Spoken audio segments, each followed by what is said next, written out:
Good afternoon and welcome to the Agudath convention. Welcome to all those that are here and welcome to all those who are streaming live online. My name is Moshe Shindler and I'm going to be moderating today's session titled Pushback, Managing Reaction to the Growth of Our Kehillos. I myself grew up in Brooklyn. After I got married, I moved for a short while to Eretz Yisrael, ultimately moving back to Lakewood. About a year and a half ago, my wife and I and our 3 children, we moved to Toms River. At that point, we were the 12th family that moved into that particular area in Toms River. There are numerous areas in Toms River. In my area, we were the 12th family to move in. Fast forward a year and a half. Today, my specific area has close to 80 from families, and the whole Toms River is hosting about 300 from families. So the growth has been tremendous. Just like many others, the reason I chose Toms River, and the same reason people are choosing Jackson or outside of Muncie, numerous areas, is because of the option for housing, affordable housing, larger property size, and in our case, really the close proximity to Lakewood and all the amenities that Lakewood offers. The growth really beyond the borders of Lakewood, beyond the borders of Muncie, and really growth in so many other areas is really necessary to accommodate our communities, which are growing tremendously. And housing is an issue in the main areas, and there is no other choice but kind of to grow out. However, along with that growth comes the pushback, both from elected officials and neighbors in all of those areas. People not living in these areas and these new areas perhaps not so familiar, but I could tell you some examples without going into specific townships. Many of you might have seen on the news that there's a township that openly banned the building of any Eruv at any point. There's zoning ordinances that have been put into place to make the building of a proper shul nearly impossible. There are social media pages which are focused primarily on neighborhood social media pages focused on kind of hunting down where minyanim are going on and making a conscious effort to shut those minyanim down. For people living in Borough Park, Flatbush, Lakewood, Muncie, a lot of the mainstream from communities, they won't believe that in 2017 there are things like this actually going on. On another note, 911 is often used to intimidate and harass some of the new residents that moved in. I myself made a upsharing a couple of months back, and in the middle of the upsharing we had about 20 cars parked outside, and the police department was called for no reason. No one did anything illegal, but this is a way that the neighbors are using the police department in our area and many other areas to bother the new neighbors and make it a little bit uncomfortable and unwelcoming when we move in. In seeing what's going on across the many neighborhoods, I stopped to think, is pushback, so to say, something that's new? Is this something that is only going on today as we continue to grow? And I stopped to realize that perhaps the shuls that I grew up enjoying in Flatbush, the established shuls, or the Eruv that I used when I lived in Lakewood, or for that matter, the harmony that many neighbors live side by side, Jewish and non-Jewish, religious and non-religious, across the United States, and for that matter, across the world, a lot of that came about through the effort of Askanim and the shtalos that they have made. And it's a real chizuk to realize that if you look back at the challenges there were Askanim, and very often with the backing of Agudath Yisrael, who together overcame those challenges. And in Eretz Hashem, we could do our hashtadlus, and together we will overcome today's challenges as well. I'm joined today by 2 individuals who have a lot of experience in this area of setting up new Kehillos, dealing with different challenges. We're going to get to hear a little presentation from each one of them, and then we're going to follow up with questions after that. Primarily, we would like to walk away with some practical advice on how to deal with neighbors, on how to deal with elected officials, and how to deal with the local law. To start with, I'm joined today by Rabbi Yitzchok Pindrus, who has came in all the way from Eretz Yisrael. Rabbi Pindrus has been in Israeli politics since 1996 and served as the mayor of Beitar from 2001 to 2007. During his time as mayor, he had tremendous accomplishments, both in economic growth, as well as opening up new areas for residents to move to, and jobs as well. Since 2009, he has served as the deputy mayor of Yerushalayim, and in 2015, he was appointed as a senior board member of the Haredi Institute for Public Affairs. He heads the housing project in collaboration with the Ministry of Construction, and recently the government announced decisions to build tens of thousands of housing units for the Haredi population in the coming years. Rabbi Pindrus is someone who's very aware of the growing Kehillos and the need to accommodate them and how to work with neighbors and political figures. Rabbi Pindrus, thank you for making the trip.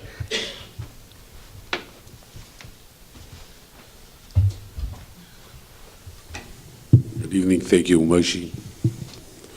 Good to be with Avi. Listening to Moshe's introduction about the issue, I thought I'm sitting in the middle of a city hall meeting in Yerushalayim, or if in the middle of a hearing in Arad, Haifa, Kiryat Ata, Afula, or one of these towns in Eretz Yisrael, and figuring out that I'm in the middle of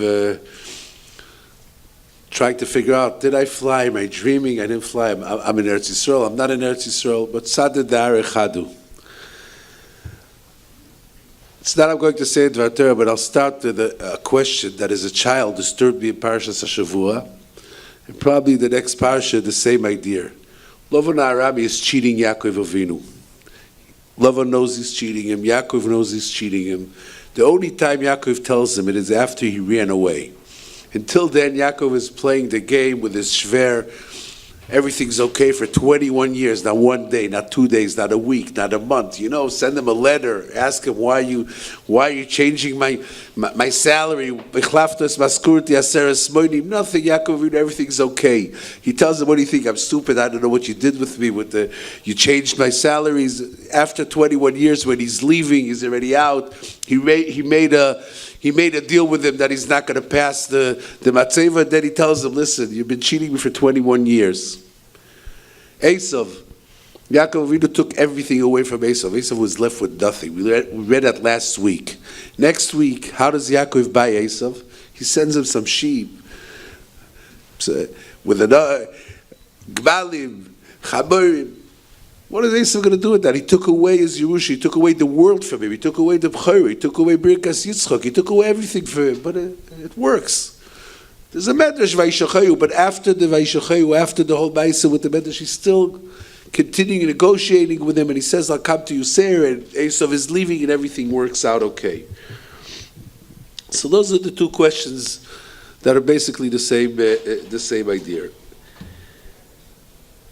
When we're facing a challenge of a growth of the Haredi community is growing, and it's a challenge. It's a challenge everywhere. It's a challenge in America. It's a challenge in Eretz Yisrael. I would like to address first of all the concept, and then maybe I'll bring some examples. First of all, is an idea. We heard from Moshe telling the story how he went and moved into a community when there was 12 families over there. And he's faced the problem of an Eruv. I want to just give a small story. In Kiryat Yovel, everybody heard about Kiryat Yovel, and it's been going on in the newspapers for the last 12 years. There's Kemat, not a week going around, including the Eruv, which was an issue for 3-4 years in Yerushalayim. It was because it was also the Eruv to Hadassah that was every week torn down, a week after a week. A story. One community, one of the 3 communities in Kiryat Yovel, put up an Eruv, an inside Eruv for Kiryat Yovel, and the neighbors tore it down.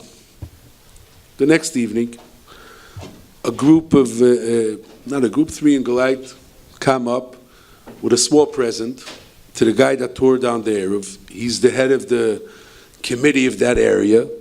They came in with a small present, and they're starting to explain to him what Eruv is about. And they say to him, listen, we understand we did a mistake. It's disturbing you.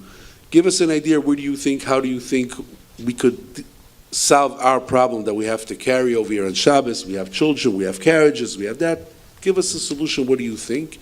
And of course, they walked in as the same thing as Yaakov Avinu did. They walked in with a present. The guy found him a solution, but that's not the end of the story. There was an Eruv, it was there for a month. After a month, that Eruv was torn down. That specific Eruv was torn down by a different neighbor. They came to him, they asked him, is there any problem? He says, I feel so bad, so uncomfortable. I have a miserable neighbor. He's not willing to be mevater. Bring a rabbi with you. We're going to find another place to put the Eruv. And that Eruv is there until today. I'm talking about Maisa 8 years ago. There's communities in Yerushalayim, there's a community in Neve Yaakov, there's a community in Gilo, there's a community in Kiryat Yovel. In Gilo last month, the community is moving in. Yingalite are moving in a day after a day. Today there's almost 200 Yingalite over there. No problems, everything is quiet. One younger man, l'shei mitzvah, did a big thing. He bought a big siren, not a regular Shabbos siren, a siren that 20 minutes before Lichtzen starts, music for 20 minutes. Now, you guys are laughing, I hope, say I'm recorded, I hope I'm not going to get into trouble, I'm saying it in English. The next step was, of course, the whole shchuna got miserable. What do you guys are crazy to have? And, of course, we as representatives in the city came out against the shchuna. What do you mean you're going to take it off? What kind of anti-Semitism is it? What, you guys are crazy, you're going to take it off? Why am I saying all this? I'm not a tomim. I don't think that when someone different comes into a neighborhood, nobody's afraid of him. I don't think that if I'll smile, he's going to really want me to come, or if I'll send him a small present, he's going to really want me to come. But I do think, and I think the places here, really in Agudath Yisrael, in America, that knew how to do things like that and has to do things like that, is what we did the last 2-3 years in the Haredi Institute in Yerushalayim. Planning it and not letting things happen by coincidence. Not letting a Gemam putting up a siren by coincidence, putting up an Erev by coincidence, or putting up all kinds of notices about anti-Semitism going around. Doing it with a plan, besum seichel, planning it. Wherever it was planned, wherever there was a Rav, and I started saying that, in Neve Yaakov there's a Rav that doesn't let anyone do anything. And it's a big issue now over there. There's a Rav that is very machmir. He's a Talmud of Brisk. He's a very big machmir. And the Rav insists that the swimming pool that was open in the community center before the Haredim became a majority should be closed. Okay? I'm not a posek. I don't know how he passed it. I don't know why. But that's one of the things that he's been doing for 15 years. And just to be 20 years, he's Rav over there. And just to know, the Yaakov today is 95%. It's not this a minority or from a minority. There's 95%, and there was never battles over there. Because the Rav never let not doing it planned. So first of all, it has to be planned. It has to be with a strategic plan, where we're going, how we're dealing with it. That's one. Second of all, which is not less important, okay, is to figure out how, yes, not only planned, how to be nice to the neighbors, how to give shoicha to the neighbors, to those anti-Semites. I'm not a tomim. I'm saying, I know they're anti-Semites. It's Esov and it's Lovon and it's that. And Rachmana litzlan, sometimes when it's Jews, it's not less, comes with hatred or fear or whatever. I'm not a psychologist, you have to figure out what it is. It's hatred, fear, but it is something. But it has to be, because there's no way that if you walk into a guy and you explain to him, I'll give you one more small maisa with the Kiryat Yovel, and then I'll go to the third thing. In Kiryat Yovel, there was a maisa with kids were playing outside the shul, and the neighbor was getting nervous. And there was never kids over there, because there was hardly a shul of a couple old balabatim over there. Kids were playing outside. And the neighbor got very miserable, and he came down to shul to tell the kids to stop making noise. And as you know, things like that could develop to very interesting, that he started saying, what are you bringing kids here? What it does? And an ayin and ayer, it's the Jews, it's not going, so you have to answer them. Mishlachas of 3 people in that shul, 3 in Galite, went up to him and said, you know, you're right, we're trying to figure out a way to build a playground for the children. It's only taka by the davening times, which doesn't have to disturb you so much, but we understand it very much disturbs you. We're going to try to help these kids that, and we're going to try to figure out a way of building a playground. The next step was that a guy donated money to build a playground over there. That was the next thing that happened. In Kiryat Yovel and Rehov Stern, you could all go see it right in front of the shul over there. This Fraya guy that came to scream, it could have been a milchama.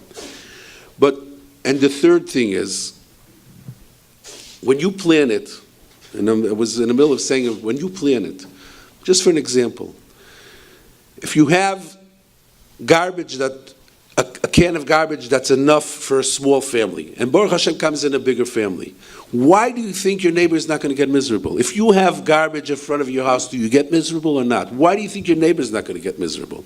And if you plan it right, and you see where the problems that could happen, regular problems, I'm not talking about Jewish problems, regular problems, transportation, parking, garbage, regular problems. If you plan it right, you could take off a big percentage of the problems. And the third thing is one thing that we as a community, we're not used to it. But one of the main things, and I've been meeting the last 3 years, outside of the 25 years, but the last 3 years, sitting a lot with secular people, with mayors, with people that are involved in communities to understand what disturbs them. So like I said before, first of all, the lack of planning gives a lot of trouble. But there's one more thing that very, very much disturbs them. Because we're gullus for a long time, we're very used to being very busy with what disturbs us. And they feel that when a community like that comes in, they're not going to be part of the problems that disturbs the community. I'm very much makpid in Yerushalayim, at least once a week, to talk about traffic, to talk about garbage. We have to talk about Shabbos, we have to talk about yeshivas, we have to talk about Kol Gilait, it's true.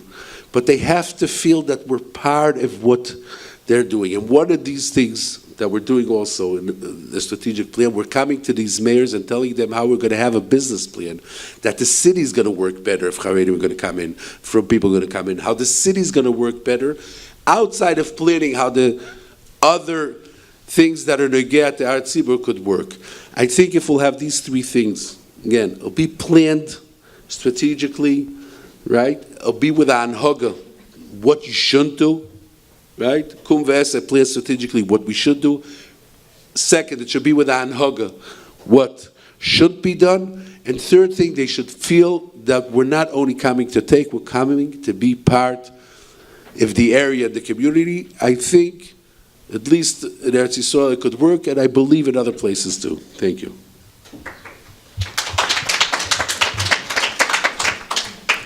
Thank you, Rabbi Pindrus. As Director of New Jersey Office of Agudath Yisrael of America, Rabbi Avi Schnall plays an active role in the evolution of several New Jersey communities. He's built close ties with elected officials in Jersey City, and he has spoken at committee hearings in Jackson Township.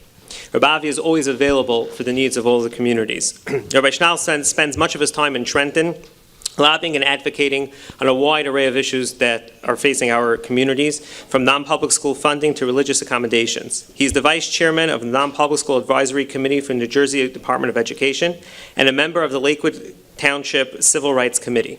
On a personal note, Rabbi Avi has been always a friend and a mentor, someone who I'm always able to call for sound and practical advice. Rabbi Avi.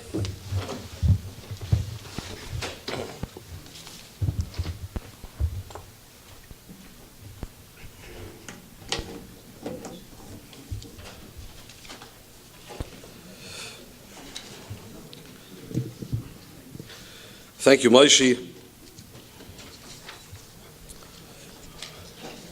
Before I begin, I'd like to ask Rishus from Rabbi Teichman, my new neighbor, Rabbi Blum. I want to acknowledge the presence of someone that I consider my mentor, Josh Brzezinski. Welcome to the Agudath Convention. The topic of this session was coined Pushback, managing reactions to the growth of our Kehillos. So I think that before we discuss how to manage the reactions, we first need to understand what are the reactions. How are communities reacting to our growth? How are neighborhoods throughout the entire state of New Jersey, that I'll talk on specifically, but it's not only New Jersey, it's upstate New York, it's areas in California, it's even areas in Brooklyn. What is the reaction first? And then we can discuss how to manage that. About 3 weeks ago was October 31st. The eve of October 31st, we know, according to many people's culture is Halloween, and we go trick-or-treating.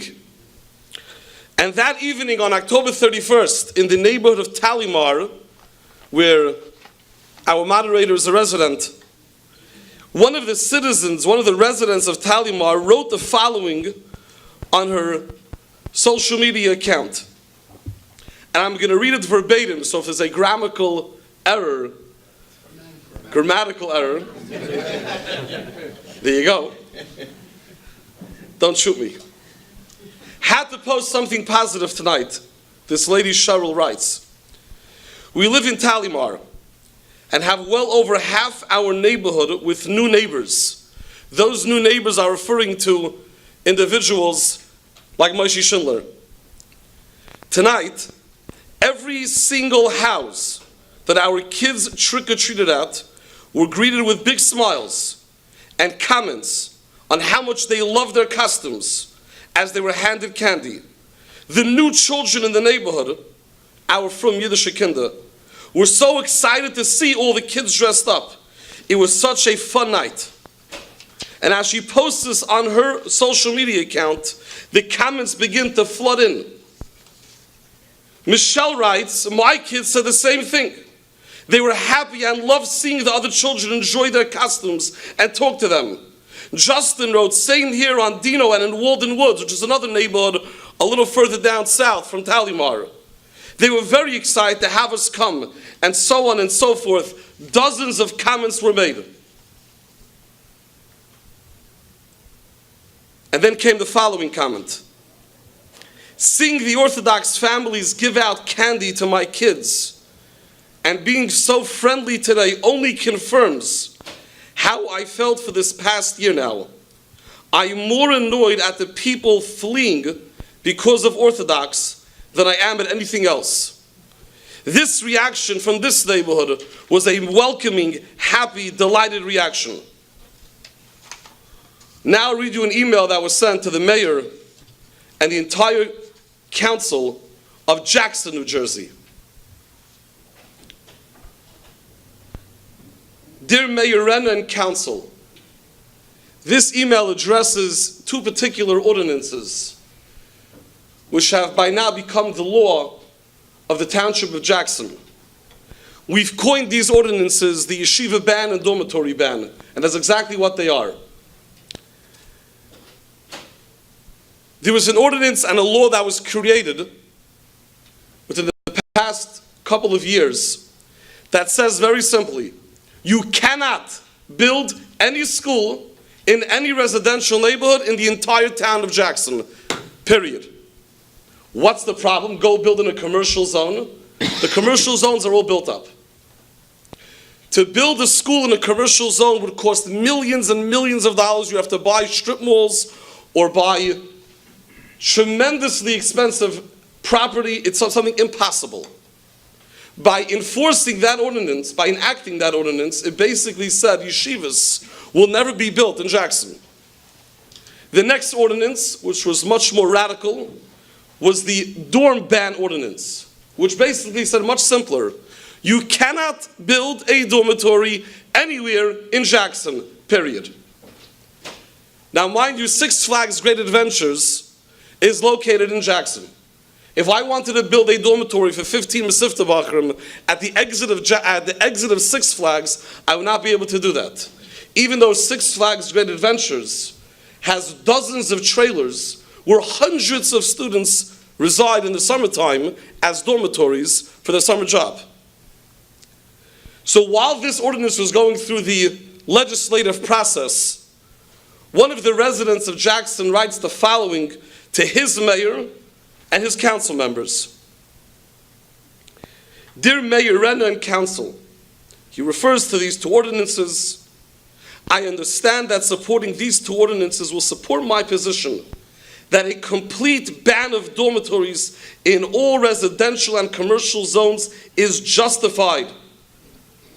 I wish to thank you for your support as we look forward to allowing quality of life to prevail in Jackson. I would just like to keep these Hasidics out of our town if possible. They can only bring our community down. and the mayor and the council member, one council member specifically responded, "I totally agree with you," and made no differentiation of which part of the email he did or didn't agree.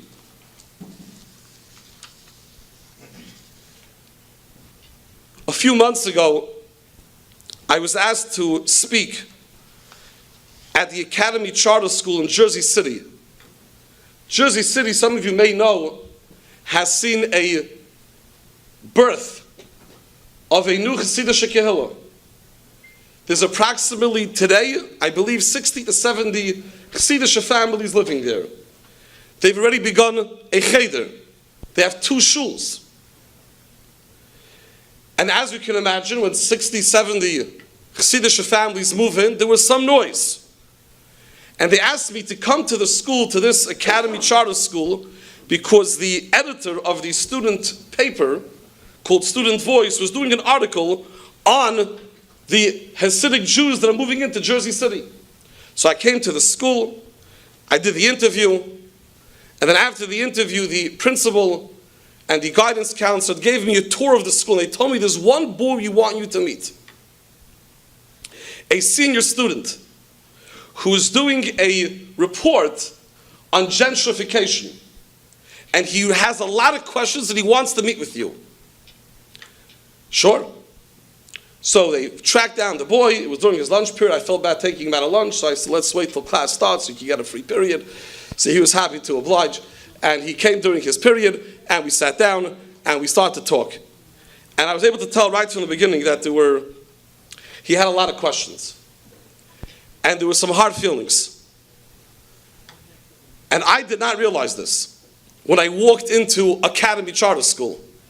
There is a real fear, and it's legitimate, of gentrification taking place in Jersey City. There's a remake of many of those neighborhoods. And there are people that are literally losing their houses, and they're becoming homeless. And they see 70 Hasidic Jews move in to a particular neighborhood, they begin to become afraid. And he looks at me and he says, "You guys are going to bring gentrification to Jersey City. What's going to happen to us? Where am I going to live? Where am I going to go? Where's my 90-year-old grandmother going to go?" And they're afraid. So I sat with him for a long time and had to differentiate how the influx or this birth of this Hasidic Kehillah is not by any means gentrification. The other areas that you're worried about has no connection to this group. And I hope that he believed it. So today, when we're discussing the reaction of our growth, there's a very wide spectrum. You have people in Jackson writing to the mayor saying, "Keep the Hasidics out." You have a fear in Jersey City of gentrification. And then you have the police department of Tom's River writing a letter to every resident before Rosh Hashanah, letting you know, please call us, the police department, with your house number and your phone numbers and your cell numbers if you're going to be away for Yom Tov, so we can make sure to check up on your house. How beautiful is that? And they write in the second paragraph that the Yom Tov of Sukkot is coming up. Here's what you need to know about building a sukkah. These are the dimensions. This is what you're allowed to have. If you want to make it bigger, you have to get a permit. Here's the process. Here's the number. He leaves his name, his email address, his number. A welcoming reaction. So if we're going to discuss managing the reactions, we have this wide-ranging variety of reactions. But I believe that there is one common thread. And I know Moshe has a few practical questions, and then we're going to get to those. But the common thread, which practically we'll discuss how to address that, whether you're in Jackson, Toms River, Jersey City, now Linden, and there'll be many others, it's curiosity. That's the key word. And a rightful curiosity. We have different cultures. We do. We do things different than many Americans do it. We don't go trick-or-treating. And we do things that are obvious, that are different. So there's a curiosity. It is our job, I believe, and incumbent upon us, we need to quell that curiosity. That's how we manage the reaction, whatever that reaction is. We need to be proactive and tell people what we're doing and why we're doing it.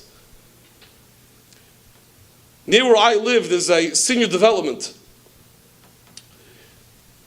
that was giving some of the residents a hard time with their sukkahs. So Baruch Hashem, we were able to resolve the issue. That sukkahs, several of the Frum residents went to all their neighbors and made a bagel and lax breakfast in the sukkah. There's no longer curiosity, because a person hears, what's a sukkah? What are you doing? Why would you leave your house, live in a sukkah? It's hot or it's freezing. What are you doing? What kind of game are you playing with us? It's weird. So he brought them in, and he gave them bagels, and he gave them latkes, and the closest way to the heart is through the mouth. And he explained it to them. And now they don't have any questions anymore. I'm not saying everything in that development is bliss. It's blissful. There are challenges, and we'll get over those challenges. But how we overcome the challenges is by addressing and knowing from before we move in. Right? Pindrus talked about preparing.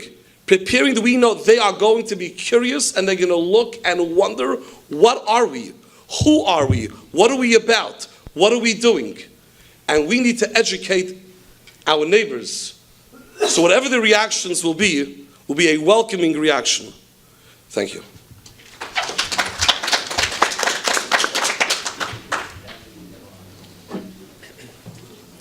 I'm going to address a few questions to the panel now. The very first Shabbos that I moved into Talleymore, which is an area in Toms River, I was on my way home from a friend's house, and one of the neighbors who were living there for many years stopped me. And we got into a conversation, a non-Jewish neighbor, and throughout the conversation, what came up is he said, I've been through this already. I said, what do you mean you've been through this already? He said, I used to live in Lakewood, and 12 years ago I decided to move into Toms River. What I got from him, and the feeling I get from many of the neighbors, is that when the religious Jews move in, they automatically think that we're an organized group that's trying to take over. So my first question really to Rabbi Pindrus is how could we possibly debunk this myth that we're an organized group to take over, and rather we're just people looking for affordable housing in a beautiful neighborhood to raise our children in? First, the question you said is really the answer, because we're an organized group, for the bad part of it, and not an organized group for the good part of it. So let's be an organized group for the good part of it. And that's how the bad part will disappear. Okay. And I think Avi said it also. I've been going around. I'm here with Eli Palei for the last 3 years, all the cities in Eretz Yisrael, for the work that we did for the government. We did the work to plan it. They have no idea what it is. They have no idea what like he said, they're curious. Some of them don't want to be curious. They just don't want to hear about it because they're afraid of it. They're frightened. They're really frightened. They're afraid because they don't know how to deal with it. And they have no tools to deal with it, okay? Because they really don't.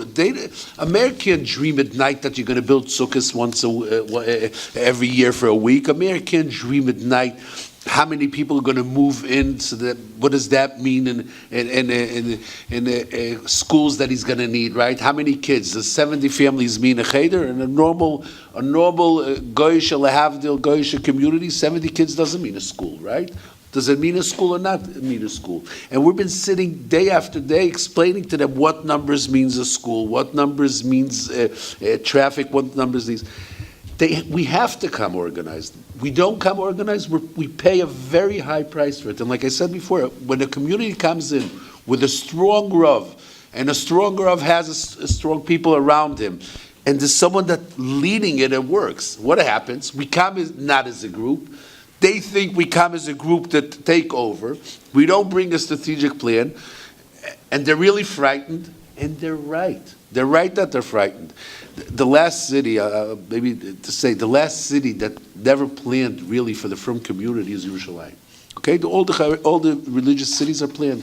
Beitar is planned, Modi'in Illit is planned, Elad is planned, Kiryat Sefer. All these places are planned for Haredi systems, for the growth of the numbers of the families, the ages of the families, everything is planned. Yerushalayim, because we're not planning, so people don't know. I'm telling you, I sit in the city, all of Yerushalayim, we have 15,000 workers.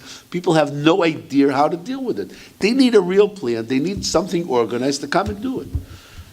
Okay, thank you very much. I have a friend who moved to one of the newer areas outside Muncie, and he said that the first Shabbos he moved in, he realized he had a non-religious Jew living right next door to him, and he heard rumors that this fellow could cause problems sometimes. So on the first Shabbos he moved in, he knocked on his door and he delivered him some cake. As time went on, he used to invite him in sometimes for Kiddush, whether it was a Friday night, Shabbos day, and ultimately when this person passed away, my friend officiated at his funeral. He was a Jewish person. On the flip side, Rabbi Pindrus mentioned a young man who put up an alarm 20 minutes before Shabbos in a neighborhood that wasn't predominantly frum. My question to Rabbi Pindrus is, what do you do with our frum Eilam who doesn't get what they should be doing in a neighborhood where it isn't completely frum when they move in? It is more difficult. It's a shakayach kedusa. You can go tell it to 4 people, but first of all, to explain it to people, okay? To explain it, to answer it to people in panels, to bring people examples. What I do in other places in Eretz Yisrael is I bring them examples. I show them where it works, to show them what doesn't work. Go look in this neighborhood that worked. Go look in this neighborhood that worked. By the end of the day. But it is a special challenge to teach our people. It is a special challenge to teach people that throw out the garbage in front of your house is not always the right thing to do. It is a challenge. It's not easy. You have to do it with using also giving fines. Okay, it doesn't always work with explaining, but it is a challenge. But I think we have to do it. Okay, we have to do it in Eretz Yisrael, and you have to do it over here. You have to do it everywhere. It's a challenge that has to be done. Okay. When my wife and I bought our house a year and a half ago, after we signed the contract, I asked the sellers of the house if I'd be able to have a few minutes of their time, if they could show me around how to work the timers, how to change the air conditioner filters. And the response I got from their agent was that they're not legally required to meet with me. And to this day, I've never met the sellers. I don't know who lived in the house before me. They refused to ever meet me. We heard some practical stories, but I was wondering, how could people go about breaking that ice if at times they're so keeping to themselves that they're not even giving you those opportunities to break the ice and to meet with them and to kind of make things comfortable? Again, I have to agree with what Avi said. Emes have no idea, okay? They're curious. They have no idea. And they're curious, they're frightened, they feel under threat, they don't know. Part of a strategic plan, and we for sure do it in Eretz Yisrael and the Haredi Institute, is giving out the ideas, explaining why things look different, explaining why that's part of a plan, right? If you decide for any reason, right? You're going to move out to a certain area. I don't know what example to bring. I'm not from here, right? But you're going to move out to a certain area. So you have to take askonim that'll sit together, and people that are professional that'll sit together and make a plan. What is needed? Who are the key people? How do you get them to cooperate? How do you stop them from being frightened? Giving out explaining what is going to be needed, what is going to change, what is not going to change. One of the examples I brought in the Haredi Institute in the last. There was a convention. There was a thing about used to be. Everybody grew up on it. That there was demonstrations in Yerushalayim and closing streets on Shabbos. I don't know if anyone paid attention. For the last 20 years, there wasn't even one. What happened?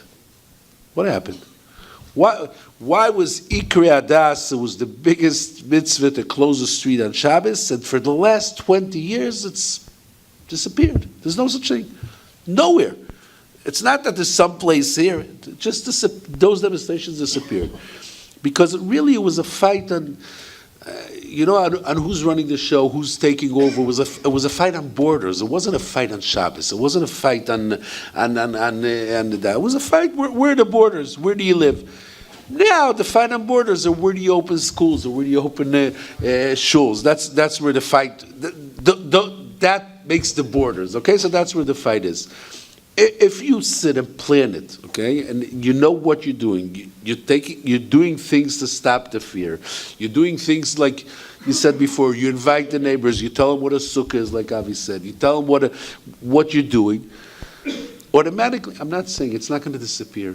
Okay, the Goyim don't like Jews, and Fried and Rachmon Litzlan in Eretz Yisrael are not waiting for from Jews to come and move into their houses. But at least you take up a percentage of it. And if you come and you do it not by coincidence, and not you can go like do it alone. It's done. Like I'm saying, a place like here, like Agudath, should take people that know how to do it, that know how to plan it right strategically, and do it. It changes the whole issue. I was with Eli Palei a month ago by the mayor of Afula. Afula should have been a place that also should go crazy. There was never from Jews over there. It's a place that was mamish. It wasn't even Sephardi Jews. It was a Romanian place. By the Sephardi Jews in Eretz Yisrael, they're more friendly and they're more traditional. It's a city that was built mainly on people that came from Romania, Freie, totally Freie. The mayor said, and he was very open, first of all, the community over there has a strong growth, and no younger man could do anything without reshus of the whole of the Kehillah. They have a Mayor Askin over there. He's right with the Rav is backing him, and it works. There's two very nice communities over there. Vishnitz has a nice community over there. There's a Litvish big community over there. It's very much tzliach over there. So the mayor was honest enough. He called us for a meeting, and he says, okay, just tell me what is needed. I should know where are the borders. And you know what, give me a tip if you could tell me how it's not going to grow into areas I don't want it to grow. I'll be very grateful. But if you don't want to do that, forget it. Just at least give me the borders and give me what I need. And we're making now a plan for him. What does he need? What does he need? His school system? What does he need? His other things? What is transportation? Things like that. That takes off most of the fear. Why didn't the demonstration stop 20 years ago? What? Why didn't the demonstration stop 20 years ago? Because that was the idea of where the borders are. The big milchomas in Yerushalayim 40, 50 years ago, how did you decide where's the Haredi area, where not? Where the streets were closed. The minute the Haredi areas where streets are open, so how they're stopping the Haredim from moving in? They're stopping them by closing schools. But it was both sides. The Fruba took it as borders, and the Frei took it as borders. Ramot became Frum without Kvish Ramot closed, right? When I was a child in the early 80s, okay, don't tell my father, I used to run out Friday after Shabbos afternoon and go demonstrate over there when my father went to rest, okay? And what happened since then? Ramot became from, they thought then it's going to be the border, so everybody was involved in it. Barilan, people thought it's going to be a borders. They made up sure that Lamaisa Barilan is closed open. Nobody really knows if it's closed or open. And then, since then, that was in 1998, since then, why? There is milchomas. If you have a school, you can have a yeshiva, you can have a shul, you can have that, because that's what says where the borders are. It's signs, right? It's just to say where the borders. It's not lemaisus. Nobody cares. And for sure, we don't care today because we're taking over a place after a place, right? Yerushalayim today, just to understand, we're talking about 65% Shemri Shabbos in Yerushalayim. 65% of the Jews in Yerushalayim are Shemri Shabbos. 42% are black, Haredim, Lemehadrin in Yerushalayim. I mean, we're talking about numbers that when I was a child, and I'm not so old, and I'm talking, even in Yerushalayim in 88, it was 10% from Eden. 15%. Today we're talking about 42%. I mean, so the minute the Haredi community doesn't feel threat that someone's taking away from them, the Frei are threatened by other things, so nobody cares. Thank you. The next group of questions I wanted to ask was more regarding some of the local laws, and for this I'm going to ask Rabbi Avi Schnall. Some of the inconveniences, so to say, of being a pioneer in a new area could include issues with busing if you're in a different township than where your children are going to be attending school. If you have young children, the lack of an Eruv could be an inconvenience. I know outside Muncie, one of the townships passed a law where a house of worship cannot be built on any township road, and if you look at the map, that's 90% of the township road, 90% of the area, which would make the building of a long-term shul nearly impossible. So my question, Rabbi Avi, is what type of laws and what type of questions should someone be looking into before they move to a new neighborhood? Obviously, I'm a little too late for that, but for people who are looking to move to some of the newer areas, what should some of their questions be? That's a loaded question, Moshe. Really, it's two parts. It's twofold. There's two types of laws that one needs to know. There's laws for self-benefit, and then there's laws about living in a community. When you move to any community, you need to find out what day is garbage pickup and when do I have to bring back the garbage. And it's a real law. I did not know this till there was a massive rally. I call it a rally because that's what it was, in the Toms River North High School auditorium before you moved to Toms River, when there was maybe a minion living on North Maple, and there were about 1,200 people there. And we had a question, and we knew what the discussion was going to be about because there were flyers passed around to everyone's houses. The mayor's calling a meeting, all the residents should come to discuss things that are happening, people are breaking the laws, and they wrote, house maintenance, property maintenance, and then of course they wrote, drugs and other things to get people to make it not look as if we're only discussing house maintenance. And we had a question if we should go to the meeting, we shouldn't go to the meeting. So we went to the Lake Rosh Hashiva of Makil and we asked, should we go or not? Should we bring where all the residents of Toms River should go? And he said, no, you shouldn't go. Let them have their meeting, but 3 people should go and sit in the back quietly, just that you should be there. 99.9% of that meeting was discussing how high the grass could be. If a grass grows a certain height, you get a fine. How long one can leave his garbage cans down in front of his house. These are real laws. Permits. What do you have to get permits for? If I want to redo a kitchen, do I have to get a permit? If I want to install a closet, do I have to get a permit? And these are real laws on the books. So the first set of laws anyone needs to before you move into a town is, what am I allowed to do? Then there's the next part. The next part is that about 25 families moved in, and they have a serious problem. I don't have a quick solution for it. It's a real problem. Because there's a law in that town that's been there for a couple of years already.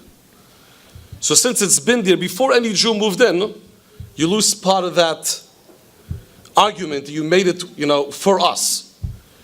That limits where shuls could be built and how shuls could be built and the size of the shuls and that kind of stuff. And basically, they can't build a shul. So what they're doing now is having house minyanim. Having a minyan in one's house is against the law to an extent.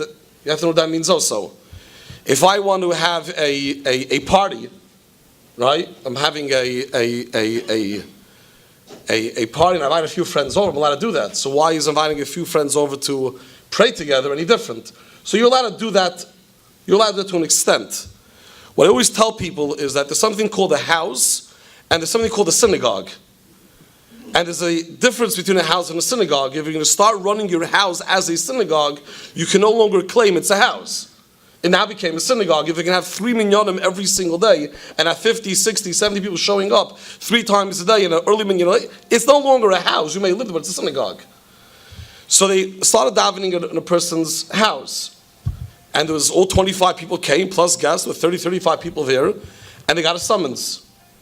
And the summons says the next violation is going to be a $1,000 fine. And any subsequent violation is $2,000, $5,000, $10,000. And then they got the $1,000 fine. And they realized this is the real deal. They mean business. So they went to someone else's house. And then that person got a summons. And now they're bouncing around from house to house. And I don't have the solution. I don't have the solution. It's really a challenge. Because at the end of the day, 25 people did move there. But I feel terrible to say this, but others, we need to learn from that experience. And that's what hopefully this is about, learning from the experience of others. We need to know, will I be able to build a shul there? It's a real thing. Erevin, for example, there was no law in Jackson you can't build an Erev. From people moved in, there's 500 plus families living there, and then a law was made without allowing Erevin. That is a discriminatory law, which we're suing them, and we're going to win, without a doubt, because that was clearly made. But we need to know before a group moves into a town, it's imperative, because not necessarily will you ever be able to build a shul. And I don't have, I'll say this, it's being recorded, it's not simple. So, for example, in near Muncie, there's Pomona and Chestnut Ridge, and there's New City, there's all these little, shtetlich popping up. Before the next group moves into the next place, it really is important to do the research and realize there may be a possibility you will not be able to move to that town. And don't move there, because there may not be a solid argument. Which leads me a little bit to my next question, is how do we really differentiate between the laws that were put into place for quality of life versus laws that were put into place from an anti-Semitic point of view? Tom's River, as you know, changed their law not so long ago that you need 10 acres to build a house of worship. They'll argue that it's to maintain quality of life, but this only happened in the last 2 years that all the religious Jews moved in. So how could we differentiate between different laws that are passed? So ironically, someone just asked me that question, a journalist just asked me that question. How do you decide when it is anti-Semitism, when it isn't? I truly believe that the term anti-Semitism, I'm not afraid to say this, I believe it is a little bit abused in some areas. I don't think that every time a cop pulls us over for speeding 85 miles an hour on the Garden State Parkway, it's called an anti-Semite. I really don't believe so. He might be able to know that, the cars, the minivans with lots of bumper stickers of Jewish words is a Jewish car, and they would pull me over. It's just a little bit far-fetched. I don't believe that every time something happens to us, it gives us the right to scream anti-Semite. So how do you differentiate? See, here's the simple answer. And I said this at a committee hearing in Jackson. When Jackson voted on the yeshiva ban ordinance, there were about 40 or 50 residents got up to speak in support of the bill.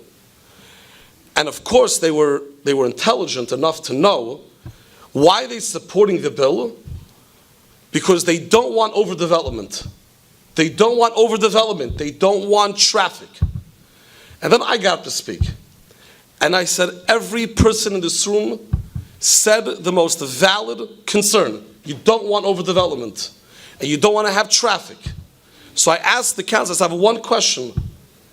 A dormitory for Mesivta has 20 bachrim, not one car. How is that causing traffic? But yet a development which this council approved, a senior development with 200 plus houses, that's going to have 400 potential cars, that's not a worry. Out of all the ordinances this town could make, they've never made one ordinance curbing development. So if that's the concern, why are you talking about dormitories?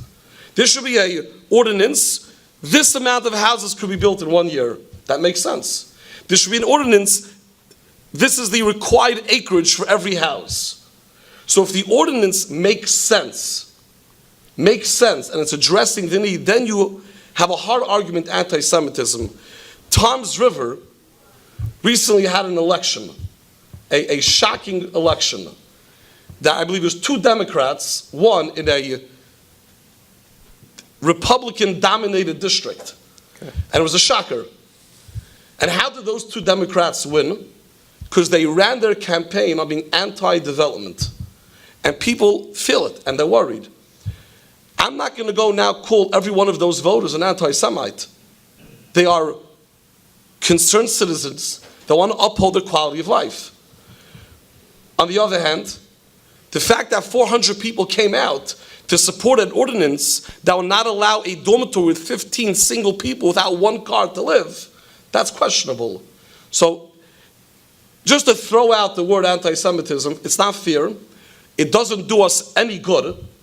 It's a bad thing. It hurts us in the bigger picture. But we also have to be realistic. There is anti-Semitism. Making an ordinance after 500 people move into a town not to allow an Eruv is anti-Semitism. Fact. There's no disputing that. Okay, I think we're going to end here because the time is late. Thank you very much. Thank you to the panelists. Have a good evening. Thank you, Moshe. Thank you. Shkai, some.